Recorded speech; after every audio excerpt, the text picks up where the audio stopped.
Super Bowl Sunday on the horizon. Coming up, Rams, Bengals. Start about 4, lines moved 3.5 to the Rams.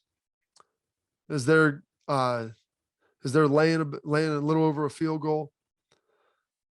I like Cincinnati to win this game. It's going to be tight. I think it'll be close. And I think it'll look like a lot of Super Bowls have, where tight in the first half. No one wants to lose the game by making a mistake, putting themselves in a bad situation. So I don't know if they'll fully open it up. You don't want to have those jitters, and ultimately that costs you. So find the flow of the game first. Opens up a little more in the second half, like Cincinnati 27-24. Gosh, I think it's going to be a really great one, though. I think it's going to be a really great game and fantastic. But I talked about, like I said, my first key, watching Cincinnati's defensive backs against the wide receivers for the Rams. The second one is something everybody's going to be talking about. I got a couple numbers here I pulled out of this year. The Cincinnati offensive line at the tackles: Isaiah Prince, Jonah Williams. Inside, Spain, Hopkins, Carmen. Trying to block, 3 dudes up front that can flat get after it: Aaron Donald, Leonard Floyd, and then the addition of Von Miller. So how do I see this thing shaking out? What are some key numbers? Well, you look at the sacks this year for those guys. Aaron Donald, phenomenal, 12.5. Leonard Floyd, 9.5. Von Miller, 5. Played pretty darn well. They can all get after it. You look in the playoffs, Von Miller's had 2. I believe a strip sack in there with one of them. Leonard Floyd's had a sack. Aaron Donald's had a sack and a half. So they've been productive in the playoffs as well. It's not like this was all regular season production. Cincinnati, what's the story for their offensive line? Joe Burrow was sacked 51 times this season. I understand it was 17 games. It's a lot. That is a lot during the regular season. You look at the postseason. Las Vegas Raiders opening round, wild card, only 2 sacks. Then Tennessee got after him for 9, and there was a handful of others that had penalties and some stuff associated with it, or it could have been 11, potentially 12. Not a great situation. Then they got the ship righted. Kansas City only gave up 1 sack, and the Bengals actually out-sacked the Chiefs with Mahomes running around. Sam Hubbard having a couple in the critical closing minutes of the game.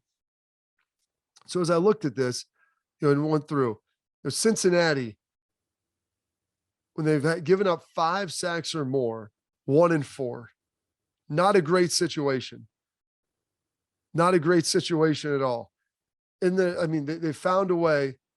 When they give up sacks, it's too hard for that offense to overcome when they're giving up that many. Now, Tennessee was an outlier because their offense wasn't great.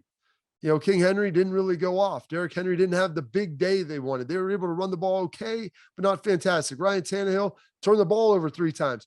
So that 9 sack number didn't hurt Cincinnati the way that it could have. They're playing an offense of the Rams now. They can run the football with Akers. He should be feeling pretty good and ready to go. They've got some weapons on the outside. Cincinnati's going to be able, I think, to slow them down for the most part. They're going to be able to stop them. Cooper Kupp's going to have his catches. He's going to have a score. Odell Beckham Jr., these guys are going to be able to have some success. Higbee, assuming he gets back, if he's ultimately healthy, you're not going to be able to hold down Matthew Stafford. So they're going to score points. So the number that I would say is 3.5. Cincinnati gives up less than 3.5 sacks, so 3 or less. I think they win this game. I think they ultimately will. Get the screen game involved, get the ball out of Joe Burrow's hand quickly. He knows he can't hold on to it, and the Bengals line played better against Kansas City. You get over into that 4 sack and up, it's going to be tough playing behind the chains against a defensive line that's this good when you have to score points and you're not going to be able to just line up and run the ball. They got Mixon going in that second half. They got him going in overtime in that final drive. It's going to be critical to do that to keep them off balance. But that sack number, 3.5. Remember that. Cincinnati, 1-4, 5 sacks or more. Not great. Not great. So 3.5 against the team with a high-powered offense. So hopefully the Cincinnati offensive line will hold up. I think Aaron Donald's going to get some. Von Miller, he's going to step up and make a play. But if they can keep it, like I said, 3 or less, don't get in a situation where you're staring at a 2nd and 17, a 3rd and 14, stay ahead of the chains. That will be the key for Cincinnati, that 3.5 sack number. Keep an eye on it, lock it in, because that's going to be a difference in the game. You'll be one of the smartest guys in the room sitting here watching with your friends.